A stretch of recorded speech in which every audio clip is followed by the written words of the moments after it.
ఒక చిన్న పల్లెటూరుంది.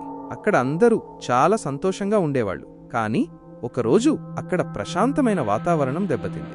ఆ ఊళ్ళో 100 ఏళ్లుగా ఉన్న పెద్ద చెట్టు ఎవరో నరికేశారు. అందరూ షాక్ అయ్యారు. ఆ చెట్టుకు చాలా పవిత్రమైన జానపద కథలున్నాయి. అది నరికేయడమంటే అశుభం అని అందరూ నమ్మేవాళ్లు. ఊరి పెద్దాయన అయిన రామయ్య చాలా కోప్పడ్డాడు.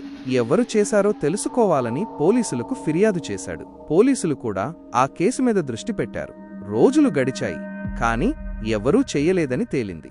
కాని ఆ తరువాత నుంచి ఊళ్ళో వింత వింత సంఘటనలు జరగడం మొదలైంది. ఒకరోజు పోస్టాఫీసు దగ్గర ఉన్న కొబ్బరి చెట్టు పెద్ద శబ్దంతో కిందపడింది. మరో రోజు రాముడు అనే వ్యక్తికి అర్ధరాత్రి ఫోనొచ్చింది. ఫోన్లో ఎవరో కేకలు వేస్తున్న శబ్దం మాత్రమే వినిపించింది. ఊళ్ళో భయం మొదలైంది. అందరూ ఏం జరుగుతుందో అని బెంగపెట్టుకునేవాళ్ళు. ఈ కొత్త కొత్త సంఘటనల వెనుక ఎవరున్నారో ఎవరికీ అర్థం కావడం లేదు. రామయ్య భయపడకుండా ధైర్యంగా ఉంటూ ఈ కేసును పోలీసుల సాయంతో పరిష్కరించాలని నిర్ణయించుకున్నాడు. రామయ్య ఊళ్ళోని ప్రతి ఇంటికి వెళ్లి ప్రశ్నించాడు. అర్ధరాత్రి సమయంలో అనుమానాస్పదంగా తిరిగేవాళ్లెవరైనా ఉన్నారా అని అడిగాడు. చివరికి అతనికి ఒక ఆధారం దొరికింది. రాముడి ఫోన్ నుంచి వచ్చిన కేకలు అతని ఇంటి పక్కన ఉన్న ఖాళీ ఇంటి నుంచి వస్తున్నట్టుగా అనిపించింది.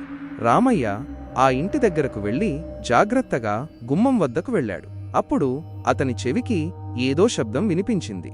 అతను జాగ్రత్తగా తలుపు తెరిచి చూస్తే షాక్ అయ్యాడు. ఆ ఇంట్లో ఉన్నవాళ్లు మరెవరో కాదు, పోలీసులే. అంతేకాదు, ఆ పెద్ద చెట్టును కత్తిరించి ఆ తరువాత జరిగిన అన్ని సంఘటనల వెనుక వాళ్లే ఉన్నారు.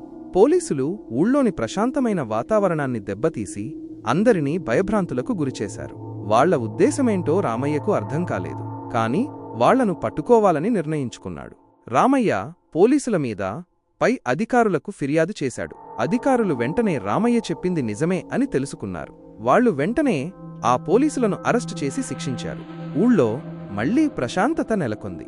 అందరూ రామయ్య ధైర్యానికి, తెలివికి నిజంగానే మెచ్చుకున్నారు.